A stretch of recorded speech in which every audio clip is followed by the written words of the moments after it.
मेरे प्यारे दोस्तों नमस्कार। वेदार्थ क्लासेज के इस यूट्यूब चैनल पर आप सभी का स्वागत है। दोस्तों आज की क्लास में हम लोग प्रश्नावली 3.3 के पहला के चौथा सवाल को हल करने वाले हैं।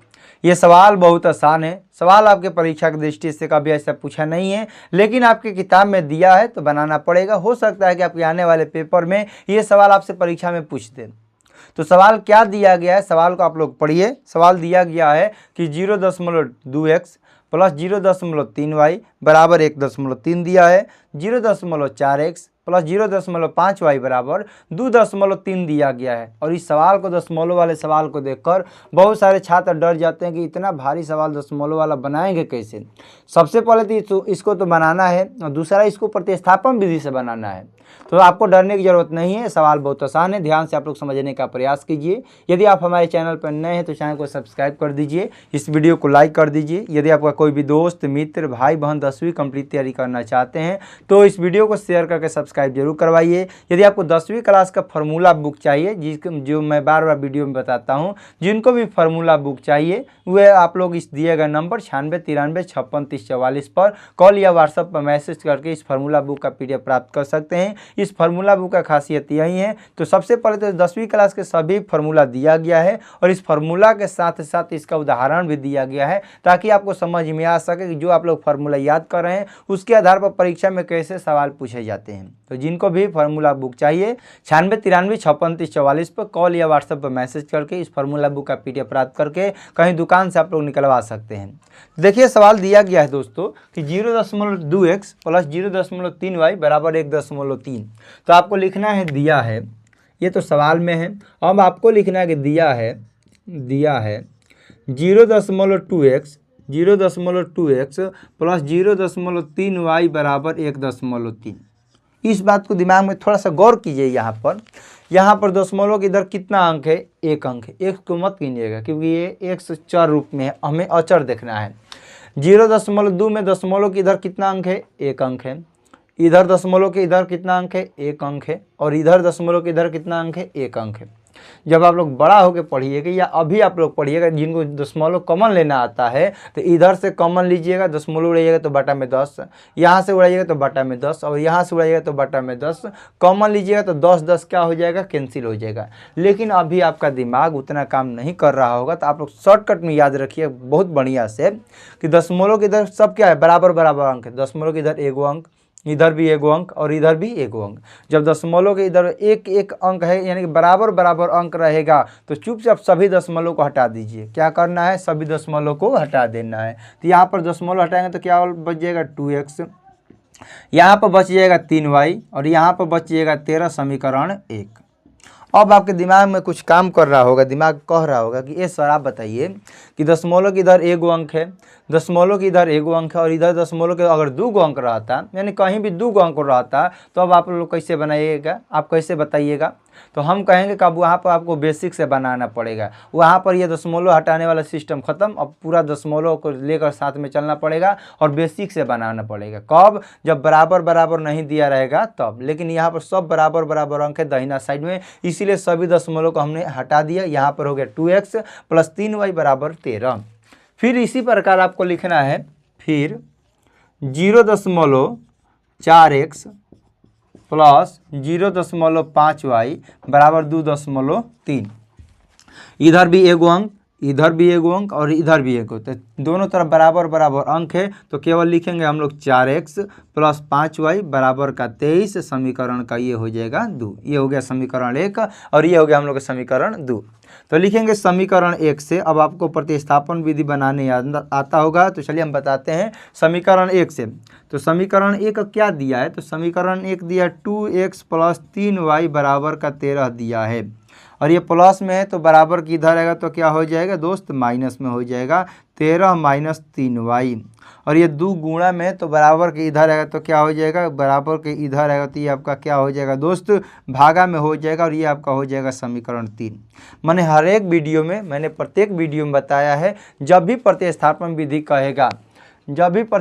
विधि कहेगा वहाँ आपको हमेशा एक समीकरण 3 मानना है। झिलमिला रहा है ना जी? वहाँ आपको एक समीकरण 3 मानना है। इस बात को दिमाग में बैठा लीजिए। जब भी आपको कहेगा कि प्रतिस्थापन विधि से हल कीजिए तो समीकरण जब एक को हल कीजिएगा तो वहाँ से एक बनेगा समीकरण 3। तो x बराबर हो गया 13 माइनस 3y बटा में 2। अब x का मान कहाँ रखेंगे? अब x का मान आपको रखना है समीकरण 2 में। तो लिखेंगे x का मान समीकरण 2 में रखने पर, x का मान समीकरण 2 में रखने पर, यदि आपको चमक रहा होगा तो मैं जो बोल रहा हूँ ध्यान से सुनिए। x का मान समीकरण 2 में रखने पर, x का मान समीकरण 2, तो समीकरण 2 कितना है? तो 4x प्लस 5y बराबर 23 दिया गया है। 4x प्लस 5y बराबर 23 और आपने x का मान क्या लाया है? तो x का मान आपका आया है 13 माइनस 3y बटा में 2। 13 माइनस 3y बटा में 2 प्लस 5y बराबर में आपका हो जाएगा 23।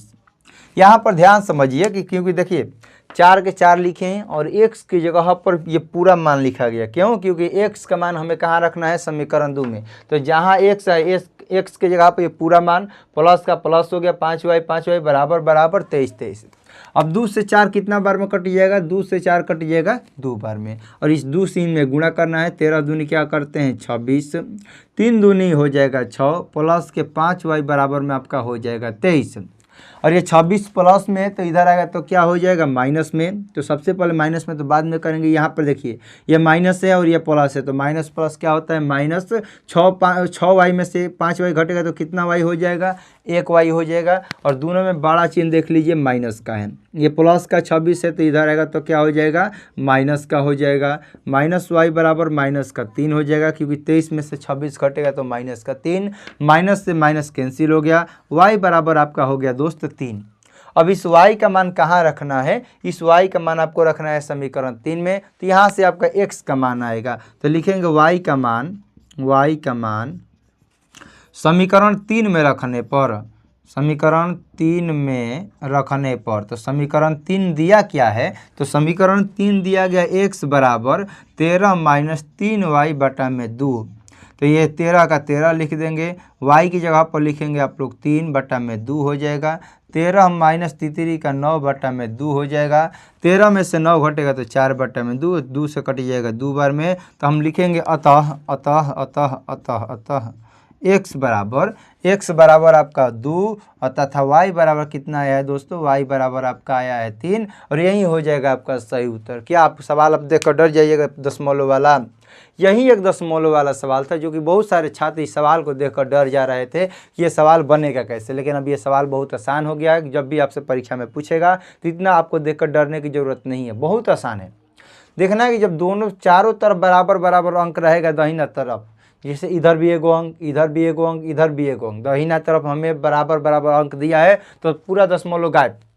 वहाँ पर सिंपल लिखेंगे 2x 3y 13। जैसे यहाँ भी इधर एगो अंक, दशमलव के दाहिना साइड में, बायां साइड में कोई मतलब नहीं है।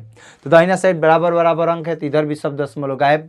4x 5y 23 ये हो गया समीकरण 2। समीकरण 1 से समीकरण 3 का मान, x का मान समीकरण 2 में रखने पर, समीकरण 2 में रखने पर y का मान है, y का मान समीकरण 3 में रखने पर x का मान आता है x बराबर 2 तथा y बराबर 3। हम लोग का आंसर हो गया। तो चलिए दोस्त आज की क्लास को यहीं पे समाप्त करते हैं। क्लास कैसा लगा कमेंट में जरूर बताइए। यदि आप हमारे चैनल पर नए हैं तो चैनल को सब्सक्राइब कर दीजिए, इस वीडियो को लाइक कर दीजिए। यदि आपका कोई भी दोस्त मित्र भाई बहन 10वीं कंप्लीट तैयारी करना चाहते हैं तो इस वीडियो को शेयर करके सब्सक्राइब जरूर करवाइए। यदि आपको यदि आपको 10वीं क्लास का फार्मूला बुक चाहिए, फार्मूला वॉरियर चाहिए, जैसा कि आपकी स्क्रीन पर दिखाई दे रहा है, यदि आप में से जिनको भी ये फार्मूला बुक चाहिए इस दिए गए नंबर 9693564344 पर कॉल या मैसेज करके इस फार्मूला बुक का PDF प्राप्त कर सकते हैं। मिलते हैं अगले क्लास में अगले सवाल के साथ। तब तक के लिए आपको जय हिंद जय भारत।